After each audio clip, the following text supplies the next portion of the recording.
Hello বন্ধুরা, আসসালামু আলাইকুম। আখি তার ভেরিফাইড পেজে নতুন একটা পোস্ট শেয়ার করেছে। আখিকে নিয়ে এই কয়দিন যে কথা হচ্ছে, আখি তারই একটা পোস্ট লিখেছে। পোস্টটিতে লেখা আছে এই রকম: আল্লাহ জানে আমার সাথে কি কি হচ্ছে শুরু থেকে শেষ অবধি। আমি কালি, আমার শরীরে অনেক লোম, এই নিয়ে টোল করা হয়েছে। এই সব কিছু উপেক্ষা করে আমি এখনও অনলাইনে টিকে আছি।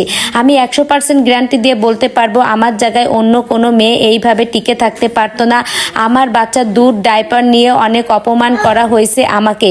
আমার মায়ের গায়ে শুধু হাত তোলাই বাকি ছিল। যে মহিলা ডায়াবেটিসের রুগী, সেই মহিলা দিন রাত আমার ছেলেটাকে রাখে, আর আমি অল্প অল্প টাকায় অনেক প্রমোশনের কাজ করি দিন রাত। আমার বোন আমাকে ভিডিও করতে সাহায্য করে। ওরা যদি আমার পাশে না থাকতো তাহলে হয়তো আমি এই অবধি পৌঁছাতে পারতাম না। আমাকে নিয়ে যাই বলুক, আমার মাকে নিয়েও নাকি কথা বলা হয়। আমার মাকে নিয়েও কেন কথা বলবে? আখি আরও লিখেছে, ডায়াবেটিসের রোগী, সেই মহিলা দিন রাত আমার ছেলেটাকে রাখে, আমি অল্প অল্প টাকায় প্রমোশনের কাজ করি। আমার বোন আমাকে ভিডিও বানাতে সাহায্য করে। হয়তো আমার বাপ বড়লোক থাকলে আমাকে অনলাইনে কাজ করা লাগতো না। এত কিছুর পরও কেন জানি না আমার অতীত নিয়ে টানা হচ্ছে। যেখানে আমি ফিরে যেতে চাই না, আমাকে বারবার সেইখানে টানা হয়। আমাকে নিয়ে এখনও ভিন্ন ভিন্ন কথা। আমি মেন্টালিটি অসুস্থ হয়ে যাচ্ছি। হয়তো কোনো একদিন আপনারা জানবেন যে আমি সুইসাইড করেছি। আমি আর এসব নিতে পারছি না।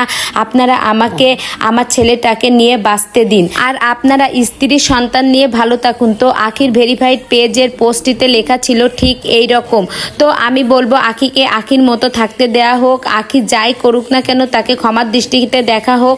আখি খুবই ভালো মেয়ে, হয়তো পরিস্থিতিতে কোনো কারণে এইরকম সব কিছু হয়ে গেছে তার লাইফে।